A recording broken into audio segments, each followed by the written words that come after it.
revolutionizing spinal care, minimally invasive and robotic spine surgery for enhanced patient outcomes, Bangalore, May 2025. A leading expert from Bangalore in spinal surgery is proud to share his rich experience with adoption of advanced surgical techniques, including minimally invasive spine surgery, MIS, and robotic spine surgery, offering patients safer, more precise, and faster recovery options for a wide range of spinal conditions. Minimally invasive spine surgery represents a breakthrough.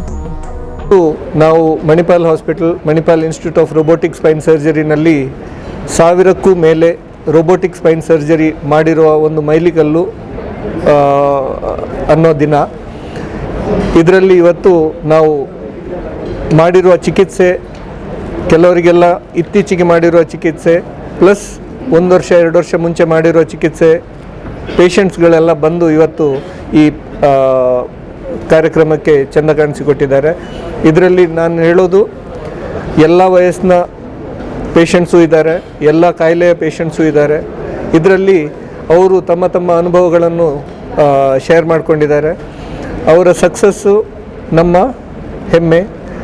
ಇದರಿಂದ ಜನರಿಗೆ ಒಂದೇ benefit ಏನಂದರೆ, ಇವತ್ತಿಗೆ ಈ technology ಇದೆ, ಇದರಿಂದ Spain surgery safe ಆಗಿದೆ.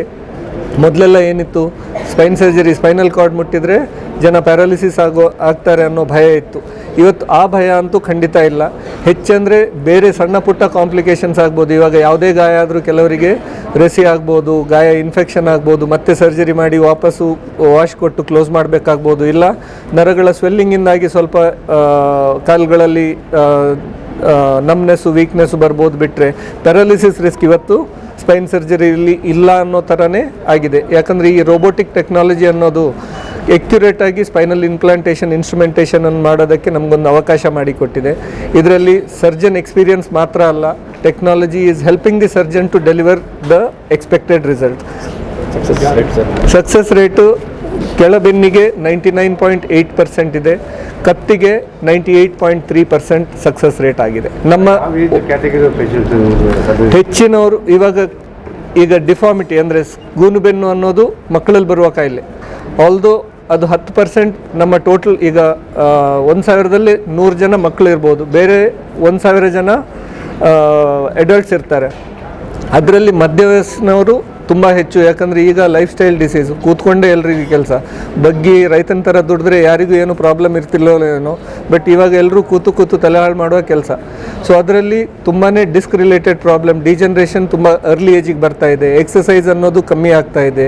ಈಗ ಸ್ವಿಗ್ಗಿ, ಝೊಮ್ಯಾಟೊ ಎಲ್ಲ ಬಂದ ನಂತರ ಕೂತಲ್ಲಿ ಫುಡ್ ಆರ್ಡರ್ ಮಾಡಿದರೆ ಬಂದುಬಿಡುತ್ತೆ. ಜಂಕ್ ಫುಡ್ ತಿಂದು ಜನ ಓವರ್ ವೆಯ್ಟ್ ಆಗ್ತಾ ಇದ್ದಾರೆ. ಇದರಿಂದಾಗಿ ಬೆನ್ನೋವು, ಕತ್ತು ನೋವಿನ ಪ್ರಾಬ್ಲಮ್ಮು, ಸಮಸ್ಯೆಗಳು ತುಂಬಾ ಹೆಚ್ಚಾಗ್ತಾ ಇದೆ. ಎಲ್ರಿಗೂ ಸರ್ಜರಿ ಬೇಕಂತೇಳಿ ಹೇಳೋದಲ್ಲ, ಹೆಚ್ಚಿನವರಿಗೆ ಮಾತ್ರೆಗಳು, ಫಿಸಿಯೋಥೆರಪಿ, ರೆಸ್ಟು, ಇಲ್ಲ ಇಂಜೆಕ್ಷನ್ಸ್ ಅಂದರೆ ಸ್ಪೈನಲ್ ಇಂಜೆಕ್ಷನ್ಸ್. ಇವಾಗ ನಾವು 100 ಪೇಷಂಟ್ ನೋಡಿದರೆ OPDನಲ್ಲಿ ಒಂದು 20-25 ಜನರಿಗೆ ಸ್ಪೈನಲ್ ಇಂಜೆಕ್ಷನ್ಸ್ ಕೊಟ್ಟೇ ನಾವು ಕ್ಯೂರ್ ಮಾಡೋ ಥರ ಬಂದಿದೆ ಟೆಕ್ನಾಲಜಿ. ಅದೇ 100ಕ್ಕೆ 5 ಜನರಿಗೆ ಸರ್ಜರಿ ಮಾಡಬೇಕನ್ನೋ ಸಿಚುವೇಶನು ಬರ್ತಾ ಇದೆ. ಬಟ್ ಇದರಲ್ಲಿ ಹೆಚ್ಚಿನದ್ದು ಮಿಡ್ಲ್ ಏಜ್ ಪೀಪಲಿಗೆ ಬರ್ತಾ ಇರೋದು. ಆಮೇಲೆ ಎಲ್ಡರ್ಲಿ ಪೀಪಲ್ 60 ಮೇಲೆ ಆವಾಗ ಜನ ಏನೋ ಕಾಲು ಜಾರಿ ಬೀಳೋದು, ಇಲ್ಲ ತಲೆ ಚಕ್ಕರ್ ಬಂದು ಬೀಳೋದು, ಆ ಥರ ಆಗಿ ಫ್ರ್ಯಾಕ್ಚರ್ಗಳಾಗ್ತಾ ಇದ್ದಾವೆ. ಅವರಿಗೆ ಕ್ಯಾನ್ಸರ್ಗಳು ಬಂದು, ಅದು commonest place of spread of cancers is spinal column. So ಅಂಥದ್ದು ಈಗ ಕ್ಯಾನ್ಸರು ಹೆಚ್ಚಾಗ್ತಾ ಇದೆ ನಿಮ್ಗೆ ಗೊತ್ತಿದ್ದಂಗೆ. ಸೊ ಅದರಿಂದಾಗಿ spinal cancers also are becoming more and more. So ಇದೆಲ್ಲ ಕಾಯಿಲೆಗಳಿಗೆ ಬೇರೆ ಬೇರೆ ಏಜ್ ಗ್ರೂಪಲ್ಲಿ ಬೇರೆ ಬೇರೆ ಕಾಯಿಲೆಗಳು ಬರ್ತಾ ಇದೆ. ಅದಕ್ಕೆಲ್ಲ ಟ್ರೀಟ್ಮೆಂಟ್ ಇದೆ. ಇಟ್ ಈಸ್ ಈಗ ಕ್ಯಾನ್ಸರ್ ಆದರೆ ಬರೀ ಸ್ಪೈನ್ ಸರ್ಜರಿ ಮಾಡಿದರೆ ಆಗೋದಿಲ್ಲ. ಅದಕ್ಕೆ ಕ್ಯಾನ್ಸರ್ ಸ್ಪೆಷಲಿಸ್ಟ್ ಬೇಕು, ಕೀಮೋಥೆರಪಿ, ಇಮ್ಯುನೋಥೆರಪಿ, ರೇಡಿಯೋಥೆರಪಿ ಎಲ್ಲ ಬೇಕು. ಬಟ್ ಇಂಥ ಮಣಿಪಾಲ್ ಹಾಸ್ಪಿಟಲ್ ಅಂತ ದೊಡ್ಡ ಹಾಸ್ಪಿಟಲ್ಗಳಲ್ಲಿ ಎಲ್ಲವೂ ಒಂದೇ ಕೊಡೆ ಅಡಿ ಎಲ್ಲ ಬ್ರಾಂಚಸ್ಸು ಇದೆ. Best of every speciality is there and under one roof you have everything covered and patients will be definitely getting the best out of the whole system. ಅದೇ ಹೇಳಿದಲ್ಲ, ರೋಬೋಟಿಕ್ ಈಗಾದರೆ ರೆಗ್ಯುಲರ್ ಖರ್ಚಿಗಿಂತ 1 ಲಕ್ಷ ಹೆಚ್ಚಾಗತ್ತೆ.